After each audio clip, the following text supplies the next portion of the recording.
everybody. This is Larry with Stackz Gaming. We got another deck profile for you. We have Rob Lucci.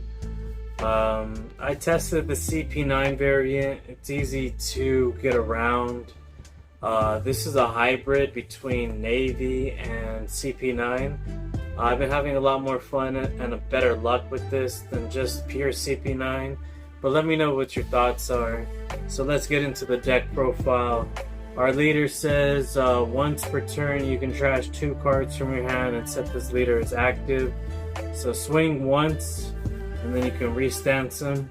The condition is you have to destroy something in order to restance him. This deck gives you a lot of opportunity for that. Let's start off with our events. We don't have many because there's not a lot of room. We play 2 shockwaves, counter 2,000 or counter 4,000, destroy an active, cost of 3. Out of life, it just KOs 4. I like it just because they can still kill Bunnynahm. Other than that, if I could play more, I would. Then let's get into our searchers. We have Spandam.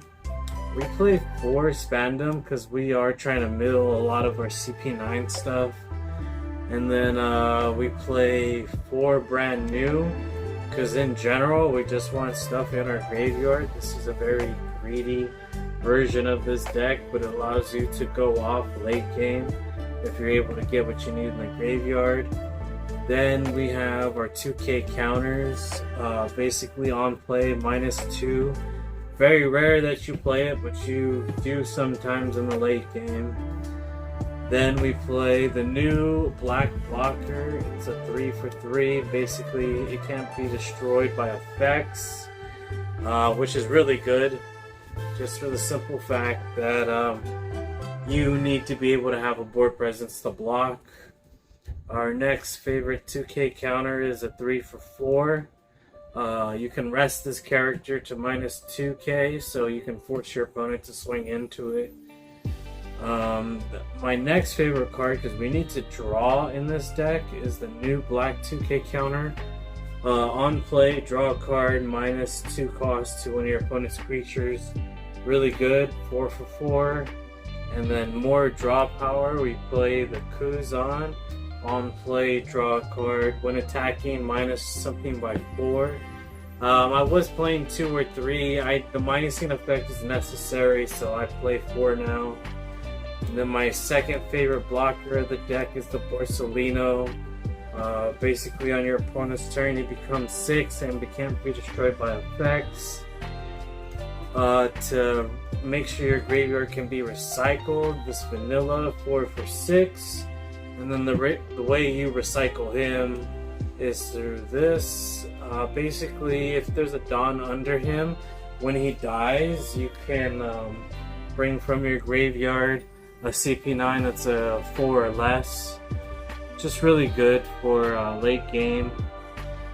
And then it's pretty expensive, a 5 for 6, where you can destroy. Or on play, you may place 2 cards with including the CP9 from your trash to the bottom of your deck. We play 4. It helps with recycling. I really like it. Then the top end of the deck, Sakazuki, because we already do have to ditch for leader. We don't want to have to ditch for more. And then the card that we're mainly looking for is Isho. Reduces everything by 3 on the field with 1 Dawn under him. On play, if your opponent has 6 or more cards, you can rip 2 of them. So really good. Very rarely do I get to use his on play ability. Maybe mainly against Whitebeard it makes more sense. I might bump him to 3. But so far this deck has been performing, doing really well. I like it. It's just very situational and you don't always get there. That's why I like Katakuri, because there's a lot more digging and it's a lot more consistent as far as digging. And you have better top ends that actually do more on play. Let me know what your thoughts are. Like, comment, subscribe.